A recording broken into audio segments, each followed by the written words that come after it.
welcome back to another episode of Diary of a Doomscroller. I'm Renee. I have COVID. I sound like this. My eye has been twitching, and I'm making these. This has been my little COVID crochet project. I kind of know the pattern by heart, but I'm a little bit burnt out. Okay, they take your girl far longer than I think they should. I have to make like 20 of these, so we're gonna take a little break before I decide to quit the craft altogether. So, as always, there is laundry to be done. There's nothing on YouTube. Make your own YouTube slop, girl. And here we are. I want to talk about how the self-help bubble, they almost got me, but then I saw a video about a girl saying how much her life just like improved once she finally stopped smoking weed.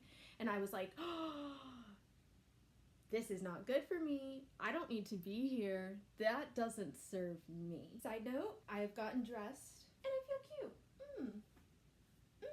COVID chic, COVID cash. My eye has been twitching since Friday. I would like for it to stop.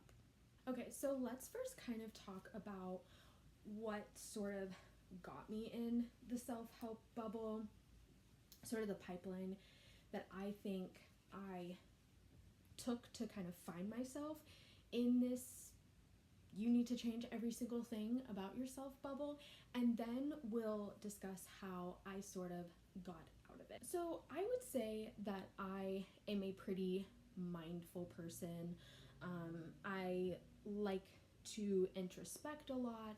I like to maybe not deep dive into philosophy, but I am interested in philosophy. I would consider myself a spiritual person. I like doing a lot of reflecting and thinking, and I'm pretty introverted, so I naturally spend a lot of time with myself, and so I think that's what made wellness content seem more alluring, which, surprise, surprise, they're the same thing, and I think it's all just kind of like a funneling to where you might ask, to alt-right, fundamentalist, nationalist stuff. Crunchy mom, measles, people I don't want to be. Respectfully. I think that all people get to live the way they want to. I don't want to live that way though, okay? I sort of found myself in wellness algorithm world, which I think is a little bit different from outright self-help, because it's not quite like Mel Robbins' world or Rachel Hollis' world, where it's just kind of like a lot of quotes and a lot of like motivational speaking. It's not so much that. No, I think it's a little bit sneakier in that it's the girls who can do a kind of good job of using more spiritual language, and they sort of disguise it as not therapy and not self-help, but as like a scientific backed thing. And it's not scientifically backed, obviously, but like the law of attraction, I think, is presented a little bit more analytically or logically versus just sort of being like, manifest it, girl. Like, they're both essentially the same thing, but I think that the language is just different enough to appeal to different audiences. And I don't think there's anything wrong with being a more analytical person, obviously. In the Western world, we can all talk about how strength is a really important characteristic to have, and how strength will quite literally like take you through life, and it's a huge thing that you have to learn how to develop. We can call it resilience, but if I told you that I pulled a card for you and I pulled the strength card, you would call me a witch and condemn me to hell. I don't know though, girl. You know what I mean though? It's like there's a way to talk about things that will just appeal to different types of people. I honestly think that my finding of tarot is sort of what took me down more of like the wellness algorithm. I had this new hobby that I was enjoying learning about, and then I was having this moment of wanting my feed to reflect a more philosophical more introspective, more reflective space. And because wellness isn't religion, isn't therapy talk, isn't motivational speeches, isn't boss babe energy, it's kind of like its own niche where I feel like if you have any complaints with any of the algorithms that I just listed off, you can like look into the wellness world and it's like, we're not any of that. We're wellness. We just want to be well. We just want to take care of ourselves.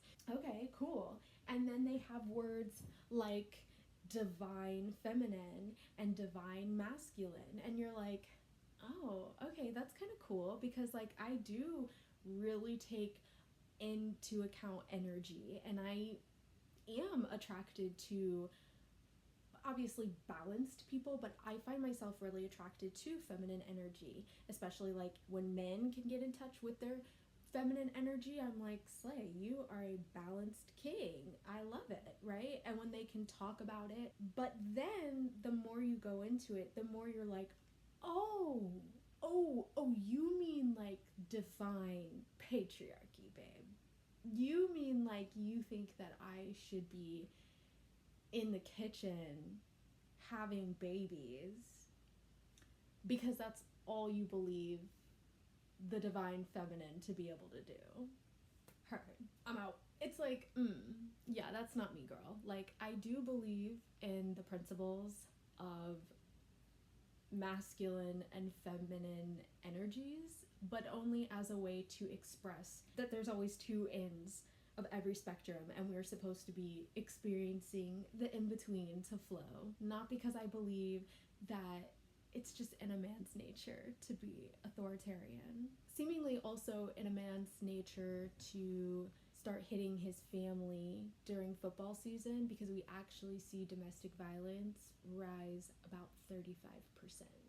Is that also in their nature? And so obviously I was like never into that, but there's also a lot of Puritan concept, and abstinence being a huge one. I actually like totally knew that I needed to change my algorithm and really just stop using Instagram. My cat's trying to get in. Ex-gardener whose life improved so much after finding abstinence. I have my med card, and I've had it for I think like 2 years now. I had been struggling with vaping. I don't any longer use a Benjamin. It makes me very sad. I miss Benjamin a lot, but I was finding that I was overusing. I wasn't happy with how much I was using, but when I was taking breaks and not vaping, I was feeling like crap. I actually just went to my dispensary one day and I was like, I'm struggling with cutting back. Do you have anything that's kind of like in the between? And he was like, sister, we're gonna manifest that you're just like a lettuce girl, like just lettuce. Let us manifest that for you. And I was like, okay, slay, like I kind of like that. And we just talked about how the pens have different compounds in them that just make them a little bit different. And I will admit, I do notice a really big difference, and I am a happier gardener. The difference between the messaging of the videos that I was seeing of just how, oh my god, my life is so much better now that I don't garden at all. Like my mental clarity is so much better, and I'm so much more emotionally regulated. I'm so much more productive, and like I'm skinnier, and like these surface stereotypes that they were listing off. And the conversation that I had at the dispensary, where we talked about how, unlike the plant, these oils that you can vape are introducing different compounds to make up that oil. There's ethanol in pen cards. And I was like, ethanol? Like ethanol? And he was like, girl, there's ethanol in there. Obviously, you're not smoking gas. Like, I'm not trying to say that, but I am just saying, like, I didn't know there was ethanol in pen cards. Like, I just didn't know that. And once I was actually fed knowledge, I was like, okay. I'm not saying that I'm like never gonna pick up a card again, but I feel a little bit more motivated to try to avoid using that. I'll vape before I do nothing, honey.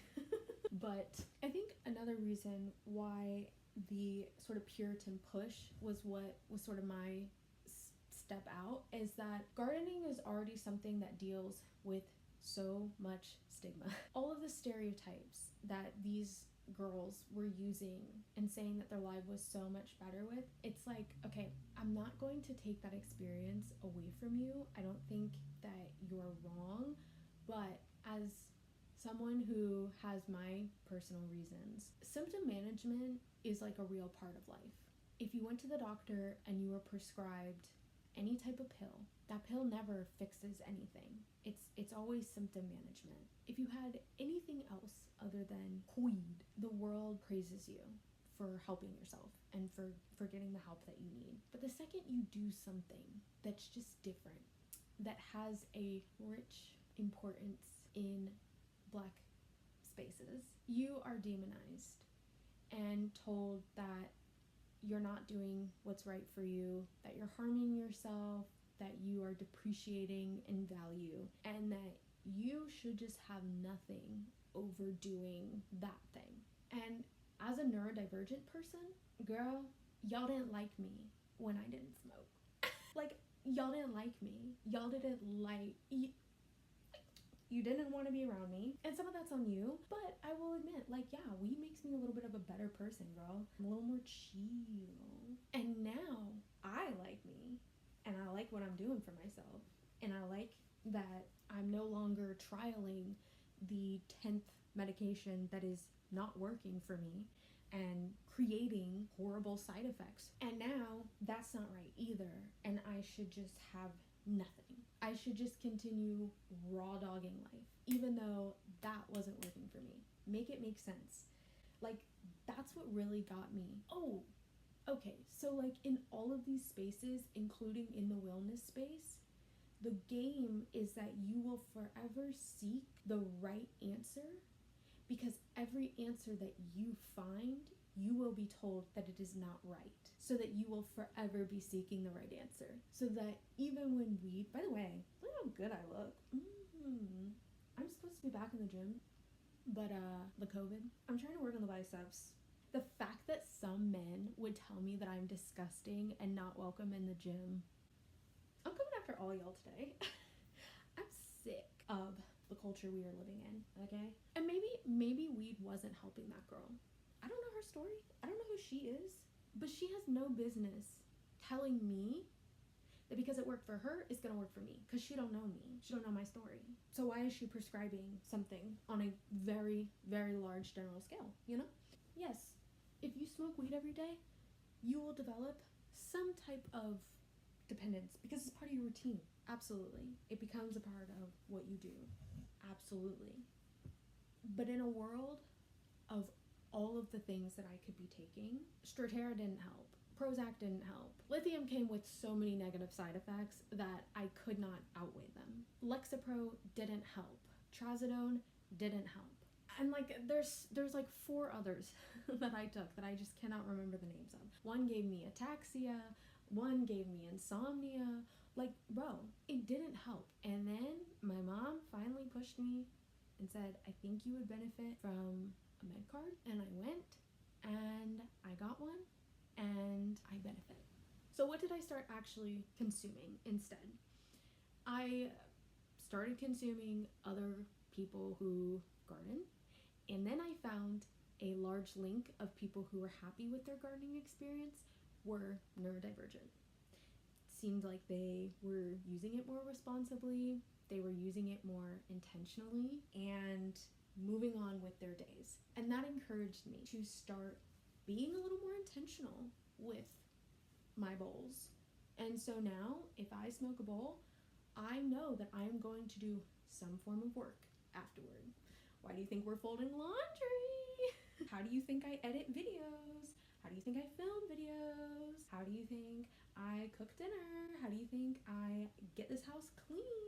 Girls. And then from there, I started finding more neurodivergent people in general, whether they were gardeners or not. A lot of them being ADHD and autistic women. From there, my feed just kept changing. Now, because we're in the regime of 2025, a lot of my stuff is political. None of that would have been recommended to me or just kind of like slowly seeping into me if I was still looking at wellness content. I would still be being handed all of the wrong answers. Okay, I'm almost done folding and I want to get done. I really hope that your feed is making you happy and that it reflects who you actually are and not who you could be. But beyond that, I also hope that you are spending some time disconnected from the feed, having that moment where you realize, wait a minute, these people don't know me. I don't know them. I need to get off the phone. If you made it this far, leave me a phone in the comment section so that I know you're a real one. Bye.